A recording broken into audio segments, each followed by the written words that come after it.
On change de forêt, on passe de la Massane à Saint-Guilain-le-Désert ou à peu près. Jean-Marc Courcival et Odile Perron, la forêt de Puy-Chabon. C'est à vous. On va parler un peu changement climatique justement. Jean-Marc Courcival, vous êtes ingénieur de recherche CNRS spécialisé en écophysiologie. Odile Perron, directrice de recherche CNRS, paléoclimatologue. On vous écoute. Bonjour, merci à tous d'être là. Alors, je tiens à signaler que Cécile Paris a mis une marque. Il faudrait essayer de rester derrière si vous arrivez à voir l'écran. L'écran, non. Non, là. Non, mais c'est pas grave. C'est pas grave ? Bon. Par contre...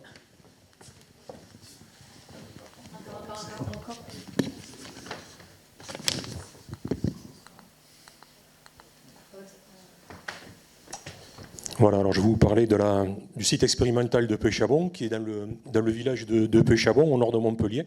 Alors c'est un karst, ça rejoint un petit peu ce qu'a déjà raconté Cédric, c'est-à-dire c'est un sol extrêmement rocheux. La forêt, c'est une forêt de chêne vert, il n'y a quasiment que du chêne vert, elle a été choisie pour ça. C'est une forêt où tous les arbres ont le même âge, ça a été coupé 2 fois, en 1917 et en 1942, et depuis 1942, cette forêt, il n'y a eu aucune intervention sylvicole. Alors... Nous sommes dans le SO écosystème forestier méditerranéen. Alors, je suis en train, mais c'est pas grave. Alors, le site expérimental, il fonctionne depuis relativement longtemps, presque 40 ans, depuis 1984. Actuellement, sur quoi nous travaillons, je vais vous décrire les 2 principales expériences qu'il y a sur le site. Il y a une tour à flux. Une tour à flux, c'est un dispositif qui fonctionne depuis 1998 et qui permet de faire, à l'échelle de la demi-heure, un bilan de carbone et d'eau entre l'écosystème et l'atmosphère. C'est-à-dire qu'au niveau de la demi-heure pendant 25 ans, on connaît la quantité de carbone qui rentre dans l'écosystème, la quantité qui sort, et la quantité d'eau qui est évapotranspirée. Ça, c'est quelque chose de très intéressant qui fonctionne en continu. C'est labellisé maintenant au niveau national et international par l'ERIC ICOS, c'est-à-dire une plateforme européenne. Puy-Chabon est une plateforme européenne pour cette expérimentation.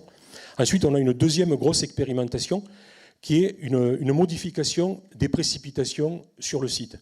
Alors nous, on a un petit peu anticipé le changement climatique.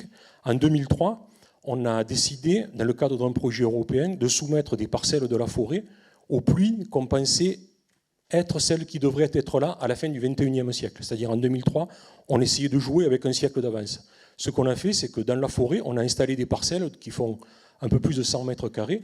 On a mis des gouttières dans la forêt et une partie de l'eau qui tombe dans ces gouttières est évacuée à l'extérieur des parcelles et donc les arbres doivent vivre avec 30% de pluie en moins.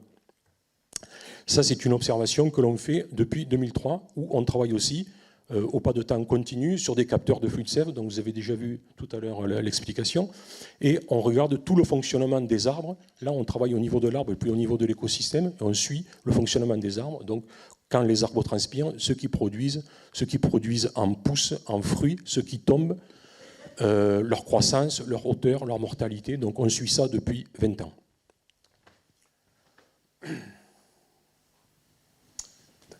Ah oui, le troisième point important que moi je veux souligner sur le site expérimental de Puy-Chabon, c'est que Puy-Chabon, c'est une forêt, c'est du matériel, mais c'est aussi des gens. Voilà, je pense que c'est quelque chose qu'on oublie un peu trop souvent. À Puy-Chabon, il y a des gens qui travaillent. Alors moi, je travaille depuis 1998, et Puy-Chabon, en fait, ce qui le fait tourner, en dehors des subventions, c'est des gens qui sont passionnés. Alors on a été plusieurs passionnés dans le temps, c'est pas moi qui ai installé ça en 84, c'est d'autres équipes, j'ai pris le relais en 98, et il faut bien se rendre compte que pour faire tourner un site pendant autant de temps, avec autant de fréquences de mesure, avec autant de travail, il faut des gens qui sont extrêmement passionnés. Donc l'équipe qui fait tourner ça, en fait, c'est seulement 2 personnes. C'est mon collègue Jean Kempf, qui est ingénieur, qui fait de l'instrumentation, moi-même, et en plus on a un responsable scientifique, Jean-Marc Limousin. Donc il ne faut pas oublier que c'est avant tout des gens. Et à Puy-Chabon, on a mis en place une politique de site. Alors, ce n'est pas quelque chose qui est écrit, c'est une volonté essentiellement de ma part, je le reconnais, c'est de faire de l'accueil. Alors, on ne fait pas de l'accueil dans le sens restaurant, hôtel, on fait de l'accueil d'abord d'expérimentation, parce que je pense que c'est quelque chose qui est très important, c'est que le site soit ouvert. Et Puy-Chabon est un site ouvert aux scientifiques pour monter des expérimentations, ça c'est une grande banalité, mais aussi ouvert à la visite. On accueille sur le site des gens dont c'est la vocation de venir, c'est-à-dire les étudiants, que ce soit des étudiants de collège, de lycée, évidemment les étudiants de la fac, ça c'est tout à fait normal, mais on accueille aussi des journalistes, on accueille aussi des associations, on accueille aussi des professionnels de la forêt. Et ça, c'est quelque chose qui est très important pour moi, c'est qu'on ne peut pas rester éternellement à faire que des publications scientifiques. Il faut que notre expertise, elle sorte dans le domaine public. Et c'est la seule voie que j'ai actuellement pour le faire, c'est ça. Donc voilà, ça je vous ai parlé, des expérimentations, des visites. On a aussi accueilli des artistes sur le site, donc vous voyez, on est ouvert à beaucoup de choses. Et enfin, une autre partie de la politique que j'ai mis en place, c'est le partage obligatoire des données. C'est-à-dire que toutes ces données acquises sont acquises avec des fonds publics, qu'ils soient nationaux ou européens, et le site met à disposition 100% des données acquises. Alors, les thésards qui travaillent avec nous, évidemment, ne savent pas piller leurs données. On a des temps de délai pour les mettre en ligne, mais on le fait. Actuellement, je pense que 98% des données de pêche à bon, vous pouvez les trouver sur Internet, sur des bases ouvertes. Alors, je vais vous donner un tout petit résultat sur la tour de flux. La tour de flux, c'est cette... vous voyez, c'est simplement une tour, un échafaudage qui dépasse de la forêt, au bout duquel il y a du matériel, il y a des analyseurs qui permettent en continu de faire le bilan de carbone et d'eau de l'écosystème. Et pourquoi on fait ça depuis 20 ans? C'est que, ça ne vous a pas échappé, mais le climat méditerranéen, sa principale caractéristique, c'est sa variabilité. On a des moyennes de précipitation, Cédric vous l'a montré tout à l'heure, on a des moyennes, pêche à bon c'est 930 mm de précipitation, mais vous avez des années à 500 mm et des années à 1600 mm. Et donc l'année moyenne, elle n'existe pas. Ça fait 25 ans que je travaille, je n'ai jamais vu l'année moyenne. Elle ne se passe jamais l'année moyenne. Vous avez 3 ou 4 mois qui sont dans la moyenne et puis 3 ou 4 mois qui sont des mois un peu exceptionnels. Et donc le climat méditerranéen, en étant aussi variable, implique à la végétation de s'adapter à cette variabilité. Et qu'est-ce qu'on voit au bout de 25 ans? Du point de vue du bilan de carbone, qu'est-ce qui est important dans le climat? Eh bien, c'est les précipitations de printemps. C'est les précipitations de printemps, mars, avril, mai, juin, ont une régression linéaire avec la quantité de carbone que va fixer la forêt. C'est aussi simple que ça. On a fait des calculs très compliqués. Et en fait, on peut prédire le bilan carbone de la forêt avec une simple régression linéaire qui est la somme des pluies. Donc en fait, vous mettez un pluvio avec un pas de temps journalier et vous avez la somme de carbone. Donc on a fait plein de mesures compliquées pour arriver à une solution simple. Mais il fallait faire ces mesures compliquées. Eh oui, c'est comme ça la science, des fois, c'est des choses très simples. Voilà. Donc on voit ici les bilans de carbone de différentes années, et on voit l'année 2022 que j'ai mis en rouge en haut. Cette année 2022, vous vous apercevez qu'à la fin de l'année, le carbone stocké, il va être très très très très faible. Pourquoi? Parce que l'année 2022, il a fait extrêmement sec au printemps et extrêmement chaud. Et quelque chose de très important, pour la première fois, il n'y a pas eu de recharge hivernale du profil. Alors la recharge hivernale du profil, pour vous, ça ne vous dit pas grand-chose, c'est qu'au printemps, pour que la forêt fonctionne correctement, il faut qu'il y ait plus suffisamment pendant l'hiver pour qu'il y ait de l'eau dans le sol, pour que les argiles, pour que le sol soit saturé en eau. Et en 2022 et 2023, c'était les premières fois qu'en hiver, il n'avait pas plus suffisamment pour qu'au début du printemps, le sol soit saturé. Et ça a impacté énormément le bilan de carbone annuel de 2022. Il faudra accélérer un peu, Jean-Marc. J'accélère. Voilà. Là, je vais vous parler 2 mots sur l'exclusion de pluie. Donc, l'exclusion de pluie, c'est ce que vous voyez à gauche, c'est des gouttières qu'on a mis sur la forêt. Et les résultats intéressants, c'est que lorsqu'on fait une exclusion de pluie, c'est-à-dire c'est ce qui est en rouge ici, vous excluez des pluies, il y a moins de feuilles. Pourquoi il y a moins de feuilles? Pour que ça transpire moins. Vous avez fait une exclusion de pluie, il y a moins de fruits. Ça, c'est très très grave. C'est-à-dire que dans l'avenir, il y aura moins de fruits, moins de régénération possible de la forêt.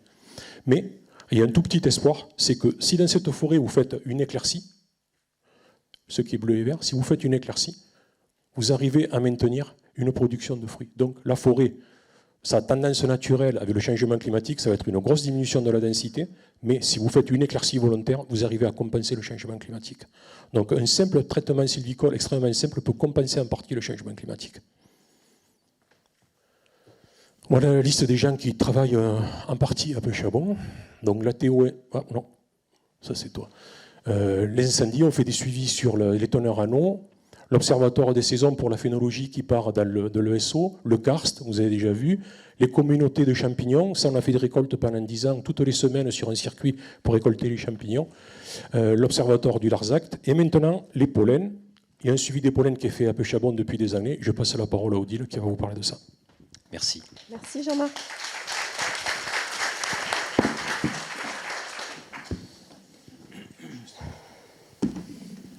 Alors, bonjour à tous. Donc moi, je vais vous parler, sur le petit carré, du SO Polymed. Donc Polymed, c'est un SO qui vise à monitorer la pluie pollinique de certains écosystèmes méditerranéens, et en particulier donc, la forêt de chêne vert de Puychabon.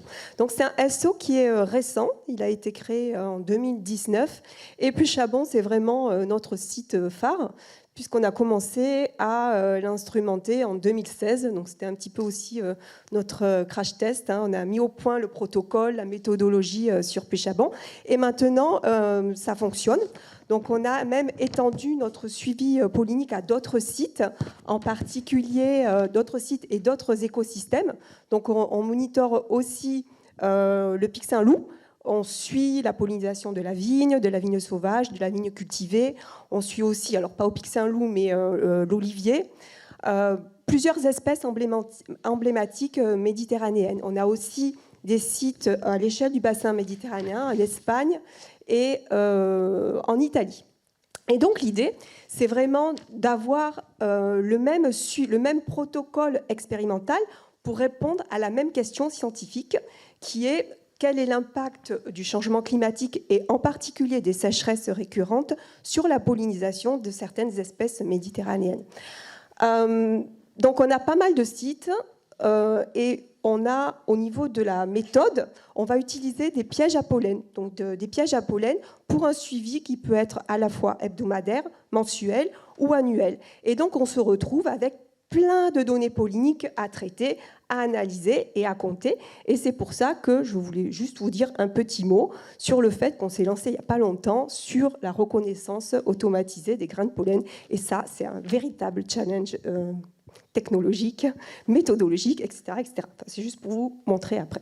Donc, quelques résultats. Moi, je vais faire très, très bref. Vous avez ici le petit flacon qui correspond donc au suivi mensuel et le gros flacon qui correspond au suivi annuel. Donc, tous les mois et chaque année, c'est Jean-Marc qui s'y colle et qui va les récupérer.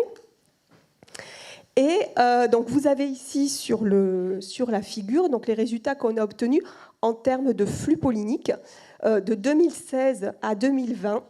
Et on peut voir que suivant les années, on a vraiment des flux qui sont différents avec les années 2018 et 2019. Donc le vert clair, c'est le chêne vert. Et ce qui est intéressant aussi de voir, c'est qu'on a aussi le signal lointain qui est enregistré, puisqu'en gris, vous avez le signal du pin et qu'à ma connaissance, il n'y a pas de pin sur Puychabon. Je crois qu'il est même assez loin, à Saint-Guilhem. Donc on a vraiment, on enregistre en tout cas des taxons qui sont transportés aussi de très très loin. Qu'est-ce que je voulais vous dire d'autre ? Pas grand-chose, non, je ne vais pas vous dire d'autre chose. Si, en fait, ce qu'on va essayer de faire maintenant, c'est de continuer le suivi. Donc, les années qui nous intéressent, c'est les années qu'on n'a pas, qui sont en cours d'analyse. Et l'idée, c'est vraiment d'analyser les résultats sur une période d'au moins 10 ans pour voir et mettre en relation avec les paramètres environnementaux, climatiques, etc., pour pouvoir vraiment analyser les résultats de façon un petit peu plus fine que ça. Et l'analyse pollinique, donc, comme je vous disais, c'est quelque chose qui est extrêmement chronophage, on ne s'en rend pas forcément compte, mais il faut savoir que pour traiter un échantillon pollinique, ça peut nous prendre de quelques heures à plusieurs jours. Ça, c'est sans compter en plus la phase de traitement chimique. Donc c'est vraiment quelque chose qui est très long, mais c'est indispensable dans plein de disciplines, de domaines différents. Donc si vous travaillez en allergologie, c'est indispensable. Si vous travaillez en écologie, par exemple, si vous voulez reconstituer les changements, les liens en tout cas plantes, pollen, pollinisateurs. Et également, si vous travaillez en paléoécologie, si vous travaillez sur des séquences fossiles qui couvrent des milliers, voire des millions d'années, là, c'est pareil. Si vous voulez retracer les changements de végétation, vous allez devoir travailler avec une haute résolution temporelle et spatiale et donc avoir besoin d'une quantité importante de grains de pollen. Alors, il y a des méthodes qui existent de reconnaissance automatique, mais la plupart de ces méthodes sont basées sur des grains de pollen qui sont très très beaux. donc avec souvent un seul taxon pollinique et vraiment des grains de pollen qui sont très ronds, qui sont magnifiques, bref, qu'on ne trouve pas du tout dans la réalité. Parce que nous, quand on regarde nos grains de pollen au microscope, ils ne sont pas beaux. Ils sont pliés, ils sont cassés, ils sont recouverts, ils sont pleins de débris. Bref, c'est la vraie vie, ce n'est pas du tout ce qu'on nous vend. Donc, jusqu'à maintenant, ça ne marchait pas. Et depuis quelques années, avec le développement du deep learning, on s'est dit pourquoi pas. Et donc, on s'est lancé. Donc, c'est la thèse de Betty Jiménez qui a commencé en 2021 et qui a monté tout le protocole expérimental. Donc, c'est encore en cours de test. Et donc, ce que vous voyez ici, elle a mis au point donc, tout le protocole. Donc, on commence à partir des pièges à pollen de Pêchabon. Donc, on monte des lames fixes. Ensuite, grâce à un microscope automatisé qu'on a acheté grâce à un financement de l'UM, on va stacker les images, c'est-à-dire qu'on va acquérir une pile d'images pour un même champ et on va créer une image finale donc à partir de cette pile. Et ensuite, on va détecter les grains de pollen à partir de différentes bounding box et ensuite, on va les classer, donc on va les labelliser. Donc là, vous avez un magnifique grain de pollen de chêne, ici d'amarantacée, là vous avez du plantain, etc., etc. Et on fait ça pour tous les grains de pollen de la lame. Et à la fin, on regarde si les résultats ils sont corrects ou pas, donc ce qui a été prédit et ce qui a été annoté. Et on regarde si ça s'annule sur la diagonale ou pas. Donc c'est vraiment quelque chose qui est en cours d'essai. Ça a été testé sur certains échantillons du Pic Saint-Loup, donc sur la vigne, sur les années 2019-2020.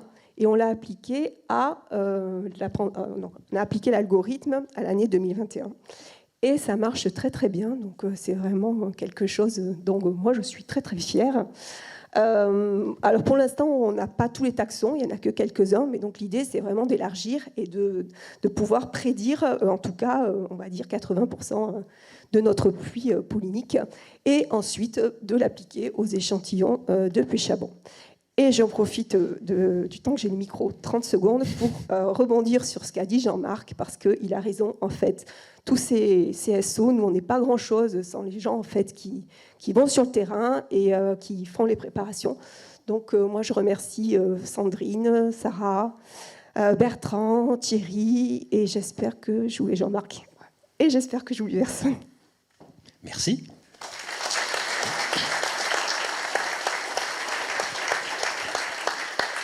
J'ai une alerte vocabulaire qui a retenti dans mon oreillette.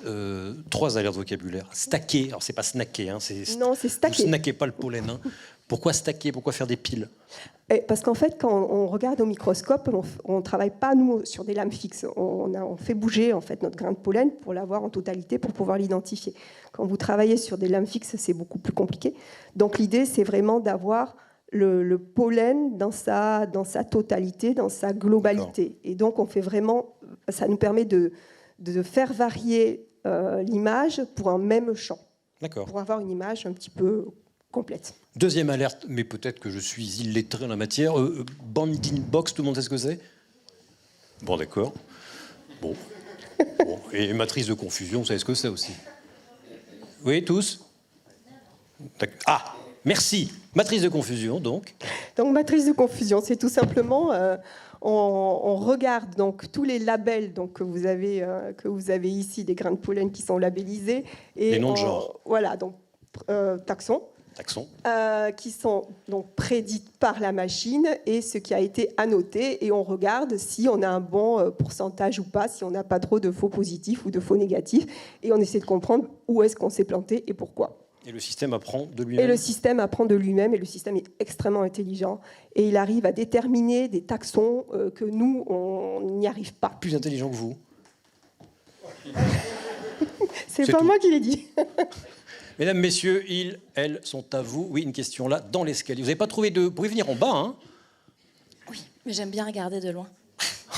Bonjour. Juliette Fab, bonjour. C'est une question pour Jean-Marc.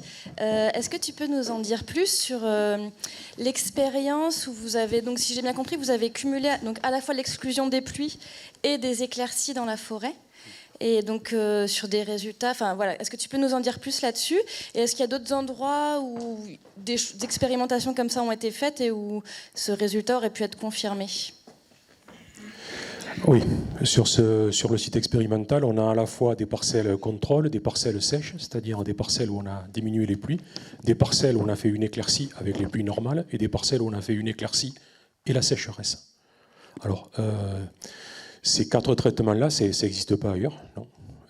Des expérimentations d'exclusion de pluie, c'est la seconde la plus ancienne qu'il y a au monde. Il n'y en a qu'une aux États-Unis qui est un peu plus ancienne que celle-là. Et c'est la seule en Europe qui est suivie en continu. Et les résultats montrent que... Alors je reprends un petit peu les résultats, puisque Juliette me le permet. Donc la première chose qu'on voit, c'est que vous faites une exclusion, il y a moins de feuilles. Vous faites une éclaircie, il y a moins de feuilles. Pourquoi? Parce que vous enlevez des arbres. Ça, c'est logique. Les glands. Vous faites une exclusion de pluie, il y a moins de glands. Alors ça c'est grave, c'est que la première chose que vont faire les arbres, enfin, c'est pas la seconde chose que font les arbres après avoir perdu des feuilles pour diminuer leur surface transpirante, c'est qu'ils vont investir de moins en moins dans la reproduction. Et ensuite seulement, ils vont commencer à mourir. Donc vous voyez, la réponse à la sécheresse, c'est par palier. La chute des feuilles, c'est la première année. 7 ou 8 ans après, on a de moins en moins de fruits. Et 15 ans après, on a de la mortalité. Donc la réponse des forêts au changement climatique, elle va être extrêmement progressive et extrêmement lente. Au moins pour le cas du chêne vert. Et ce qui est intéressant, c'est que cette expérimentation d'éclaircie, où on a levé 30% de la surface terrienne, en fait, nous amène à une forêt qui est plus claire, mais qui est beaucoup plus viable parce qu'en fait, elle produit des fruits.